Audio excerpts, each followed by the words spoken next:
Welcome back to the Crochet Creatives with my friends at Yarnspirations.com. I got thinking to myself, which is a scary thing on its own, is that the Bernat Blanket yarn, can it really be done in a hat?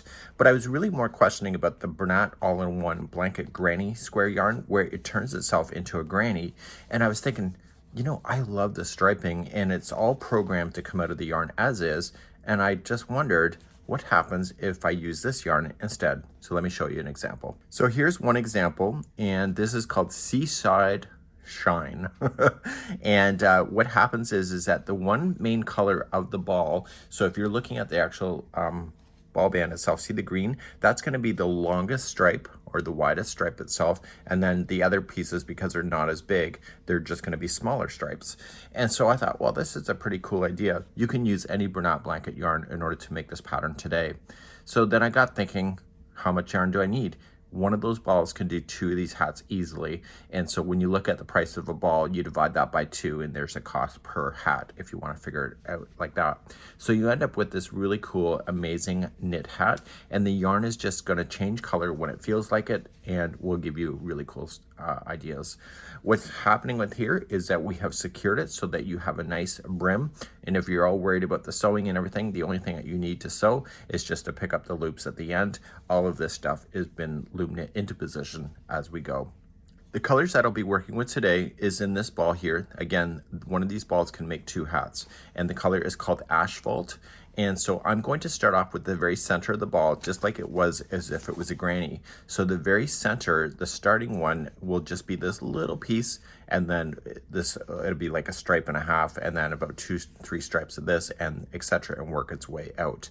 So we're going to begin with this particular loom knitting equipment. I put a towel down because it bangs off the desk and drives me nuts. So if you want to see me go manic, then I'll take away the towel. But for now, let's just keep me on an equal basis. Let me just go through what this loom is, and then we're gonna go through what these tools are on the side. The knitting loom that you see is 9 inches in diameter, so from point to point, so needle to needle.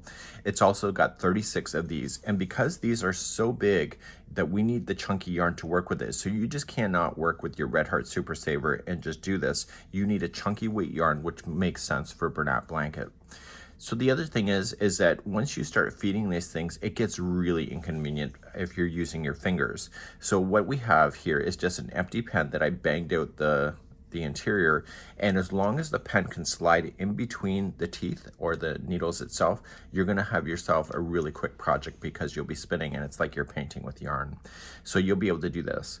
Also, there's other kinds of projects that we have available that are using the exact same formulation for the brim and also for the body of the hat. So this is a good generic tutorial for that as well, because you will find other patterns out there that are the same thing, just using different yarn. And you can see that it gets quite addictive. And in this case, the yarn is not thick like Bernat Blanket, so I just had to double strand it and just use 2 strands at the same time in order to create that, and created the brim just like you see. Is on a spare piece of paper, write the numbers 1 through 17 on a piece of paper. This is your brim. And then write the numbers 1 to 23. And as we cross them off, you're going to use this fancy dancy pen, and you're just going to check it off that you did it. So there's 17 rows in the brim and 23 in the main body. Now the picker that is usually provided in the equipment is usually garbage. Honestly, I've had nothing but problems with those. And this here is a Cricut one that you'll find at the craft store, and it's a lot stronger. This thing is sharp as hell, so you don't want to stab yourself with it, but because it's thicker and my hand is shoot, I find it's a lot easier to use this tool, and it's also longer too. So you'll see this thing, I think it's called a weeder, but don't quote me on that. So how are we going to get the yarn through the pen? Well, we're just going to use a long needle. You can use a wire or anything that you would like to do, and you're just going to stick it through the empty pen. And you're just going to loop the yarn that is coming from the yarn ball through and just pull through, and therefore you have this already fed. So this will feed the yarn onto your loom knitting equipment. So let's begin, and we're going to create a slip knot first. I'm going to assume that you do not know how to do anything. So once this is on, then you can do your magic in applying the slip knot. And the slip knot is the first knot, so your whole project does not unravel itself. And so what I want you to do is just point your finger like this and take the yarn and wrap it around your finger twice, like this. Okay, so it's in the front of your hand. And you're just going to use your the rest of your fingers and hold this shut. Okay, one more time, so wrap twice. If you have another way of doing a slip knot and you prefer that, just go nuts and do it. Once that's done, you are going to put this one over top your finger, but not right over. So I call it leapfrog. So the frog jumps over the other frog and is here. And this frog right here is so excited that when it jumps over that frog, but accidentally jumps over top of your finger. And therefore you end up with the starting slip knot, which will hold everything together. So wrapping twice. Play the game of leapfrog, so up and over, and this frog is so excited it goes up and over but accidentally jumps off your finger. Now you're going to notice is that there's an anchor peg right here. We're going to ignore that. I don't ever use that, and I'm going to use the anchor peg that is before it, so right here. And I'm just going to put this on so that the knot goes into the center of your loom. Once it's on here, you're going to just tug on the yarn that is going towards the yarn ball, and it will tighten it back up to the knitting needle. So there's 36 knitting needles all the way around this thing. Don't over tighten it to the point where you're choking that. If you're choking it, you're going to break things, including your patience. This is much easier to do on top of your lap than it is a table. So you're going to take the yarn feeder, and it's currently on the inside of the loom. You'll go to the next peg, you'll come to the outside of the loom, wrap around, and then back to the center. And then you jump to the next one, wrap, and center. And because it's coming out of the yarn feeder as is, it's going on with the tension that is best for this yarn. So if you use your fingers to wrap this thing, you tend to over tighten. So you're essentially just painting the needles with the yarn feeder. It's called an E wrap because you're forming the letter E. And you're going to wrap all the way around. Once you come to the last one, just rest, just look at it, and just use your fingertips and just kind of push halfway down if you were too high. So now we got to wrap again because we're just in the cast on process. So when we wrap again, we're going to start again, starting in the next needle up, and just wrap around again. Now the key element is at the end of a wrapping session like this is your last one, because you can see this one already has two. You're going to use your finger and just like a scissors and just kind of hold it, and you're going to use the picker, and you were going to pick the bottom one up over top of the top one, and you're just going to pull it up and over. Now for myself, I find this is so much easier if you turn the loom over for the remaining of the round. So starting in the remaining of the round, so we were wrapping in this direction, so I'm going to loom knit in the same direction. So we simply just take over the bottom, and we use our hands and just kind of pick it off and go forward towards you and get the loose end to come into the interior. So you just scoop and pull. Now when you double strand or triple strand your yarns with loom knitting, this is a lot more stiffer, so you'll find this is easier on your hands as well. So you're going to just knit. So this is just called knitting, and you're going to knit yourself all the way around. Okay, and now you're done. So now you're going to go onto your check sheet, and you're going to check off that you did round number 1. So in the check sheet, you did round number 1, done. So now you're going to move on to round number 2, all the way through 17. And we'll do a quick demonstration just to make sure you understand it, and let's begin that. So to start a new round right where you are, you see that you're coming out of this peg here. You're just going to start E-wrapping the pegs, going the same direction always. Okay, and you just wrap all the way around.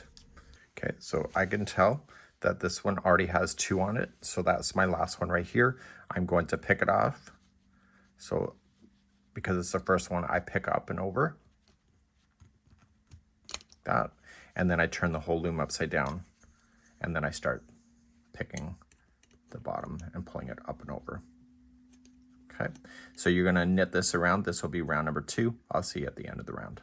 So I've knit all the way around for round number 2. Done, check it off, and then you just pick your loom back up, and then you restart again. So just look at which one was the last one because this is coming out, and just start wrapping again. So what I want you to do is that I want you to knit up until round number 17. We're currently just finished number 2, and so you'll get those done, and then I'll be back in just a few seconds from now, and I'll show you how to form the brim, which is actually kind of really fun. My 17 rounds are complete. If you're ever unsure, if you pull it like this, you can see almost like a spider web, and each one of these is considered a round. So it's 1, 2, 3, 4, 5. You'll be able to count that all the way back to the very beginning. We're now time to form the ring or the brim. So what I want you to do is that this is where we stopped, and we're going to pull, and so we can follow the line straight on up. Even if you're off by 1, it doesn't really matter so much. Now, there's only going to be 1 strand at the end. If it's a double-stranded project, then there will be 2 strands that are working together. So if it's double-stranded, these still will group together like this. You're going to take the last one and insert it. So you got to make sure that this is already on the outside of the ring. So don't allow this to be there. So just come on this side, because normally when you start in the next one and you come. So just come here on the outside and just put the last loop on. Once you get the last loop, the rest of them are pretty easy. You just got to follow it around. So that loose end that you had, just tuck it and it will fold inside of the brim itself, and just pull it, and you see there's the next one. So if you want to use your yarn feeder, you can do that. Not the yarn feeder, the picker, and you can just pull it on, and you can just pull the very last one all the way around and put it on. Okay, so you've got to make sure it's the right sequence. So every peg will have a loop because it's matching the same number of the beginning that you did. So I'm coming all the way around, and everything is now in position.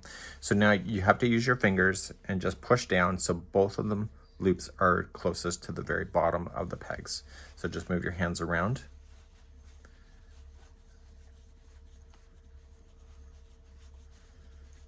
Okay, and we're going to begin, and we need to secure this brim. So to secure this brim, you were going to start, and so we had it on the outside of here, so bring it back to the interior of the loom and just wrap again around. So now you have a total of 3 sets of loops. So if it's double-stranded, you would have whatever that is, so you'd have 2, 4, 6, so you'd have 6 strands. So we want to secure that last one, but it's too much to just pull both of them over top. So just pull the next one that's down up over the top, and then just reach down and pull the next one. So you are going to push the 2 over top of each other. So you'll turn it over if you want to do it my way. And so you will take the next one here up and over, and then take the next one up and over. And you're going to do that all the way around. If you try to grab both at the same time, I find it's a little stiff. If not, it can get almost impossible. So just work your way and just loom knit around. Now your brim is permanently into this hat. So if you look at the back side here, you'll see it coming out. So this one has a little bit of white right at the tinges. And so now the next 23 rounds are going to just be straight wrap and knit, and that will take you to the very top of the hat. So just do that. So for the next 23 rounds. So on your piece of paper, do and check off 1 through 23 as you're going, and then I'll see you back here in a few moments to show you how to finish this hat off. My 23 rounds are now complete. So now what I'm going to do is take this off the loom. So make sure that this strand is long enough so that you're able to pull all the stitches off. If it goes too short, then you'll have a problem. So don't be cheap. And you will still have enough, even if you give yourself a little bit extra, you'll still have enough, because you'll have enough to do another blanket and then another hat. But you can do another hat starting right where you are, and the sequence will appear slightly different because this is starting at a slightly different spot as well. So then you can get 2 different look hats with the same color sequence. So you're going to pull the feeder off. So that's done. And we're going to grab a tapestry needle, and we need to use that in order to get the loops off. So in knitting, each loop is a live stitch. Unlike crochet where we create a knot and finish it, in knitting, each one of these is live. So if something goes wrong, you know how we create those magic words when that happens. So we're going to put this onto a tapestry needle, and we're going to use that needle to pull off the stitches. So right where you're sitting, you want to come into, this is the one it's coming out of. So just like you would start wrapping the next one. So I'm going to start, and I'm going to use the needle, and I'm going to come up underneath like this, and I'm going to pull it off with that needle, and I'm going to pull the yarn through. So I'm just going to pull the yarn enough so it's like tight, it's not sloppy.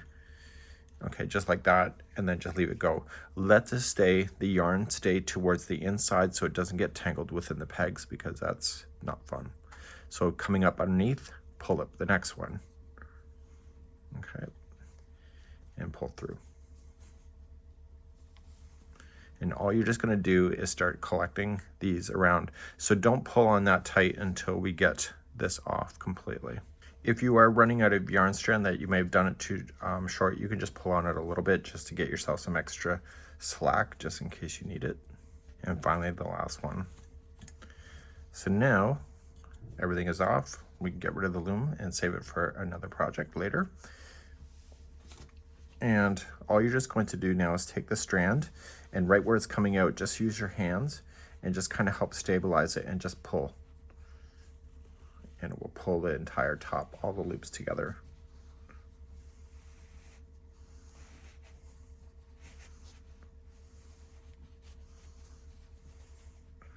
Now, the best way to do this is that right where this is coming out, go completely the opposite over the hole, and then back around to where it's coming out of. So it forms a circle.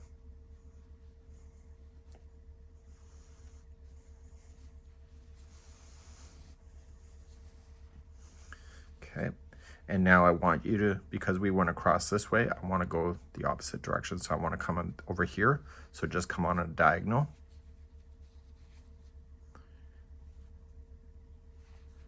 Make sure it's actually catching into some real project, and then come straight across in this direction.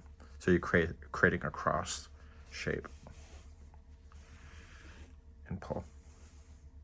Now you're going to take your needle and you're going to pop it down through the center. Just watch your hand on the interior, and you're just going to guide it carefully down the center of the hat. So now you're back on the interior. Make sure that when you did that, you're just doing the final pull. There's no yarn left on the other side, and you're just going to create a knot on this side.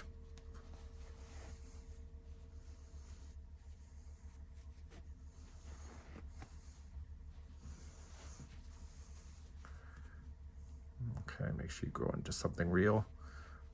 Don't go too deep so you're going right through the project. You're just grabbing fibers.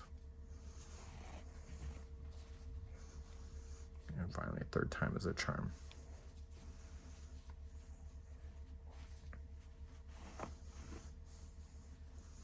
So you can add a pom-pom to this thing if you wanted to.